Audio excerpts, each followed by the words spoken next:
Hello, all of you fellow humans going through a very human experience. This is episode 1 of a new podcast I'm launching called Superfucked. It is a limited series podcast, meaning it will not go on infinitely.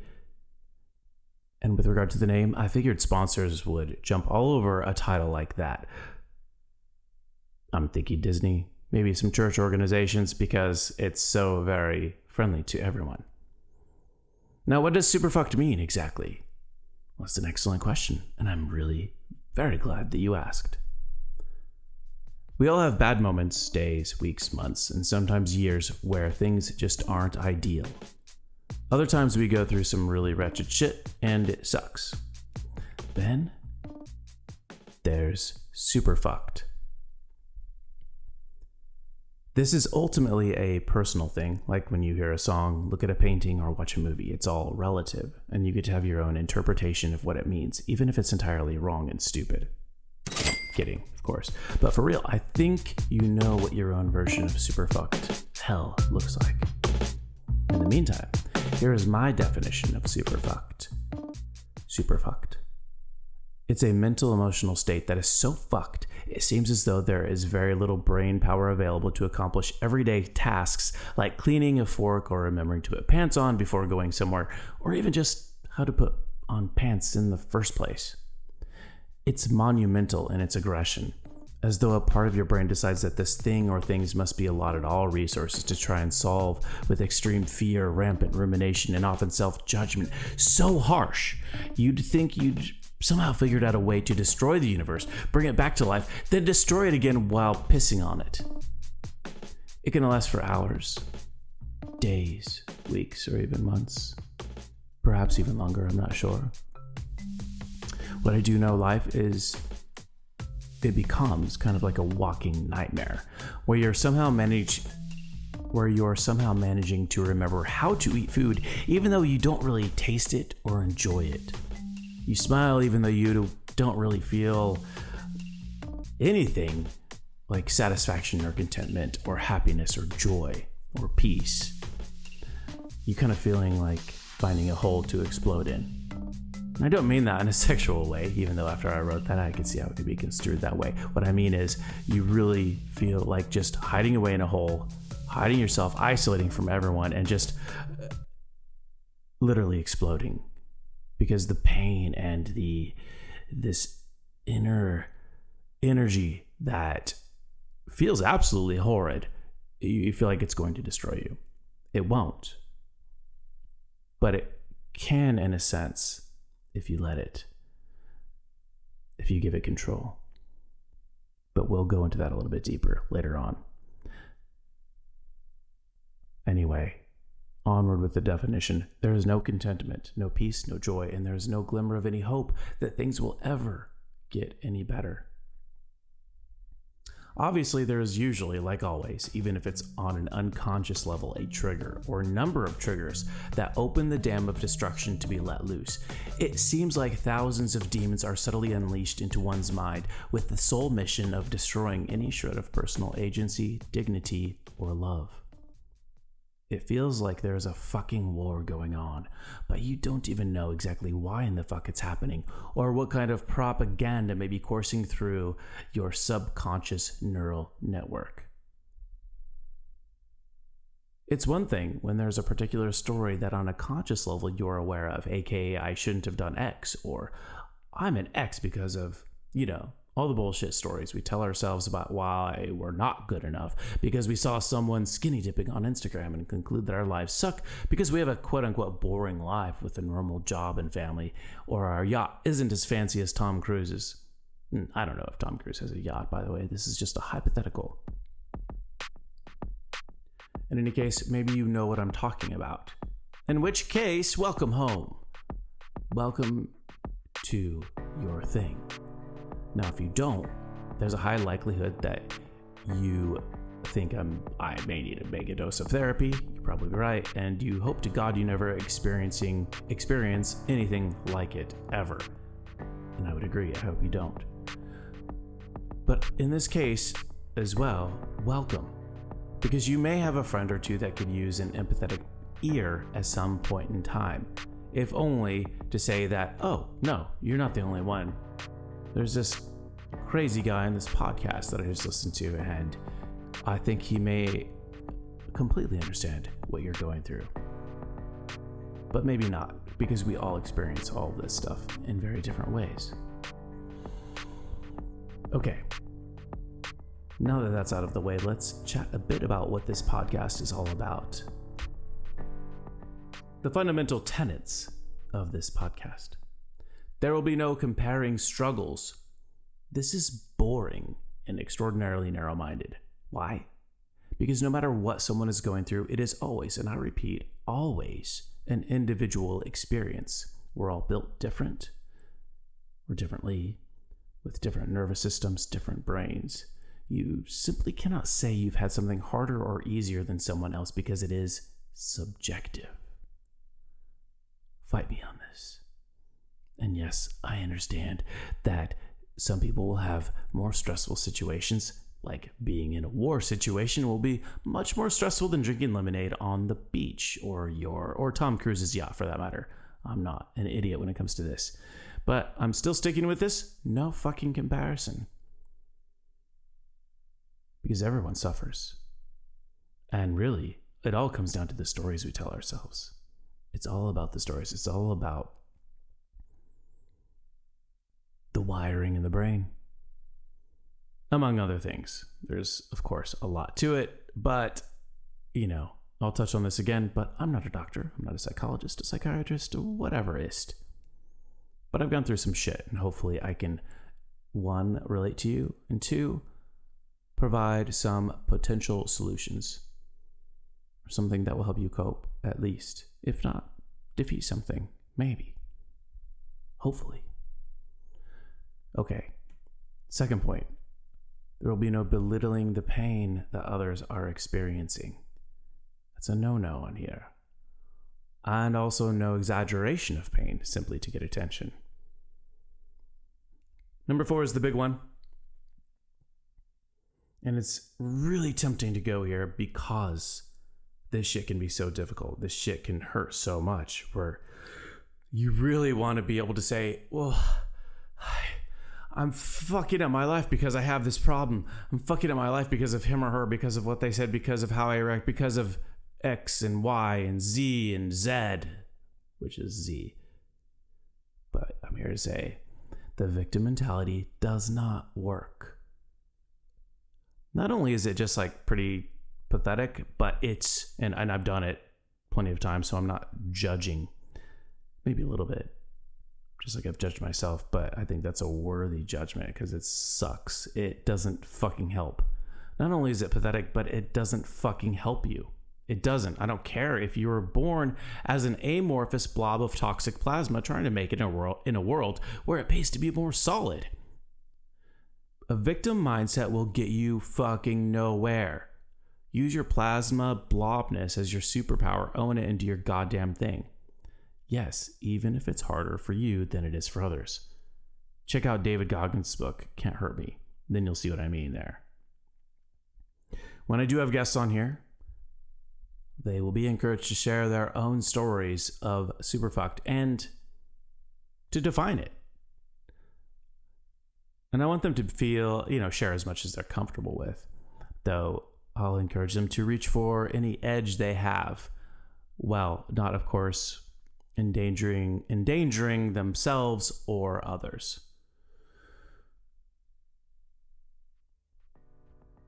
But I'll also be encouraging them to share their stories about being in that state, what it's like, and I'll be encouraging them to share what brought them out of it, or what helped them. Maybe even more importantly, what helped them get through it. Because oftentimes when we're in that state, we feel as though it will never, ever, ever pass. And it's just not true. And the more you fight it, the stronger it usually gets or can get. It just depends on the situation and all that. But so I'm speaking fairly generally here in this right now, but we'll get into some nitty-gritty stuff for sure. Lastly, this is about the personal This is about the personal experiences of individuals, and it's not medical advice. Even if professionals are brought on as guests, please do your due diligence, refer to your own medical care provider regarding any actions you should or should not take. We're not here to diagnose anything or say that this is one thing is definitely going to work or not work. We can strongly just suggest things that have worked for us and say, hey, if this is good for you and it's innocuous, you're not going to hurt yourself. I mean, you are the steward and owner of your life, so do what you think is best, but question everything, even everything that I say, any guest, anything anyone says. Think for yourself. As hard as that can be sometimes, especially in a super fucked state. I totally get that. Now, perhaps you can tell already, but this podcast will likely include the use of words that in certain cultural settings are not deemed appropriate for those under a certain age, or perhaps not appropriate at all because of religious reasons or because of your basic cultural conditioning. This is all fine, but hear me out. Please, I beg you, don't let dogma or cultural conditioning limit you from something that could potentially benefit you. It's unfortunate that some get caught up in minor details while missing the bigger picture. I've known people to focus exclusively on things that kind of triggered them or like they see as bad, like a cuss word in a movie or something. Well, overall, the movie may have been a fucking war movie and it had a bigger picture to it, an underlying moral to the story that was so much fucking more important than the use of a fucking cuss word. My recommendation is get over it, but let me give you something to chew on to illustrate my point in another way. Let's say that you have the choice between the following two doctors. Doctor 1 is not exactly that attractive, is wearing a wrinkled shirt, swears a bunch, isn't exactly politically correct or aligned with your political beliefs, but is one of the best doctors in the area for your particular condition. Okay, Doctor 1. Doctor 2 is elegant, well-spoken, does not curse at all, and seems to be in alignment with not just your political, but religious beliefs as well.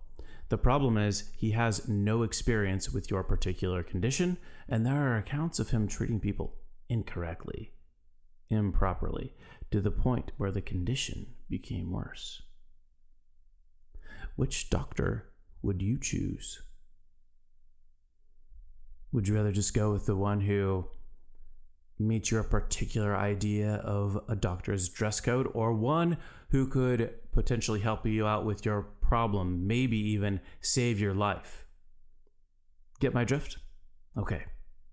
Anyway, there are a lot of podcasts out there already, and a lot of people who went to school to address some of the things we're going to be talking about in this podcast, so if it isn't your cup of tea, no worries, I'm not offended. I understand. So why am I here then? Why am I talking about this? What's my story? Why am I qualified to talk about any of this shit? I'll say this. I'll only talk about things that I know and have experienced, or I'll talk about whatever, but with any sort of authority, regarding to my experiences, things that have worked for me, things like that, then I'll be confident in what I do know. And I'll do my best to admit when I don't know, or try to shut the fuck up when I have no idea, I'm not a doctor. I'm not a shaman, a psychiatrist, psychologist, cosmetologist. Cosmetologist? No, I didn't go to cosmetology school. I'm not any of these ists in the profession of helping others with these kinds of things. But can I be so bold as to declare that I'm a super fuckist? Can we make that a thing? I don't know if that sounds derogatory, but I guess it doesn't matter. So, I'll give you some backstory into my own battles with heinous mental fuckery. I would say 3 primary demons. Now, one surfaced early in life. The other came about because of, I believe, that one. And the other one has always been around, but very, very good at disguising himself. Wow, this is going to be intense, isn't it? So, let me tell you, the first one is OCD, Obsessive-Compulsive Disorder. The second one is adult anxious attachment. And the third is, unsurprisingly, depression. It's basically this huge party of dark bullshit. And believe me, these demons can and will wreak havoc on your life if you let them. The first two, especially, and the second one, very much surreptitiously, with cunning subterfuge, has really fucked some things. And I'll get into it. I'll explain to you how I understand what these three things are, the definitions of them, my experience of them, and how I have fought with them so far. Okay?